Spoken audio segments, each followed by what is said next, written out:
The Inspector General of Police has declared war against bandits and other Fulani terrorists terrorizing the Middle Belt Zone. Following the attacks that happened on Christmas Day, the IGP have said that such attack will never happen again. He said this on his visit to Plateau State day before yesterday. He said that he has set up a tactical squad that is going to deal with these terrorists. I'm in Plateau State again, second time within 6 months. This time around on a sad note, to commiserate with the government and people of Plateau State on the sad event that took place on the eve of Christmas. I am also here to give confidence to the people in the affected areas and the people of Plateau State generally. We have increased our deployment. I have given directives for deployment of tactical units to go into those affected areas and those other areas that are vulnerable.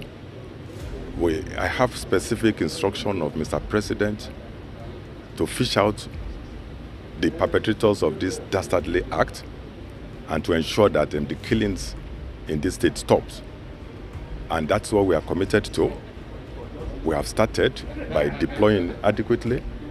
We are responding appropriately to this incident, and we are not going to sweep it under the carpet. We are deploying all our resources to ensure that this doesn't happen again in Plateau State. I also informed the people when I was in the governor's office that a special operation has commenced in this state today with the deployment of the tactical units. You can see me coming with the DIG operations. The DIG intelligence is here with me. The AIGI wing is here with me. The AIG of the zone is also here with me. The AIG of the zone has been ordered to relocate to Plateau until we record success in the operation that we are starting today. And this special operation that we are starting today will form the nucleus of our special intervention squad. I have made it public previously that the special intervention squad is going to commence in 10 pilot states in Nigeria, including Plateau State. This special operation that is starting today forms the nucleus of that in Plateau State. And I believe that with this, we are going to dominate the affected areas and ensure that the criminals are brought to book and they don't come back for any attack. Thank you. In responding to his talk, the Plateau State governor said that the attackers are not the problem. This was shocking, but there is a sense in what he said. He continued to say that those who sent these attackers, those who coordinated this attack, is what they will gather intelligence to arrest. The attackers may not be the problem. We must find out behind the attackers who are their sponsors. Because where there is a conspiracy to attack a community, it is difficult for 100 people to have a conspiracy. There has to be a conspiracy between 2-3 people who mobilize these 100 people. And that is where we must focus our intelligence gathering. As a government and as a people, we are ready to work closely with the Nigerian police and other security agencies to put every information at their disposal so that we can bring to foreclosure this ugly chapter in our history. The IGP also begged the monarch for cooperation and promised that with the effect from day before yesterday that such attack will never happen again. Let's hope that his statement will come true. To take effect from today in Plateau State, more deployment of tactical units have been made. We are deploying tactical units to assist you. We are deploying our intelligence unit. When you see the IG visiting with the DIG operation and the DIG intelligence accompanied by the AIG of the zone, you should know that we really mean business. A special operation will commence immediately in Plateau. This special operation will form the nucleus of our special intervention squad. The last time I visited you, I told you about our intention to set up special intervention squad in 10 pilot states in Nigeria, and Plateau State is one.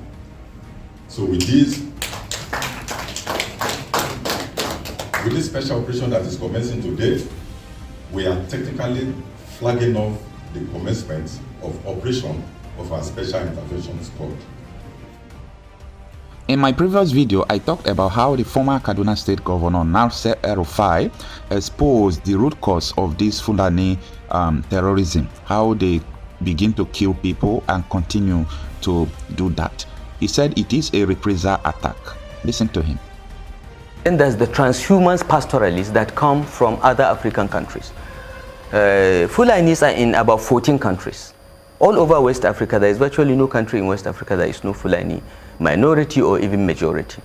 And under an ECOWAS protocol signed in 2003, these Fulanis take their cattle when the dry season in their country starts and herd them down to Nigeria, up to central Nigeria, okay, in search of pasture. And around March, when the rains start, they start moving back the same routes. And apparently, I didn't know this until I got briefing as governor, there are international stock routes mapped out from pre-colonial times that these transhumans herdsmen follow. Unfortunately, because of population explosion, we are 50 million at independence. Today we are nearly 200 million. Because of population explosion, urban development and farmlands have taken over some of these international routes. Okay, this is the basis for the clashes. Now, a herdsman in Guinea, for instance, thinks that he can follow this route, and as he's following the route, he meets a farm, and his cattle destroys part of the farm, and the farmer. In any situation, have you gotten reports, intelligence reports, that perhaps the farmers also took the cows of the herdsmen? No, we have no such reports. But what often happens that when damage to a farm occurs, in those days the Fulani would leave behind a small calf as compensation. So you know what I'm trying to say, that in the past there used to be a framework to settle these things, okay, but that framework has more or less collapsed. So when we understood this, so Agwai committee identified this and said, and they also found that some of what we're seeing in southern Kaduna were reprisal killings for what happened in 2011. Because in 2011, as the herdsmen were moving their cattle back to their countries or to their locations in various parts of northern Nigeria, the post-election violence took place in April. And many of them were trapped. They just happened to be there. And they were killed. Cattle, their livestock lost, and so on. And so some of them were coming back to do reprisal killings.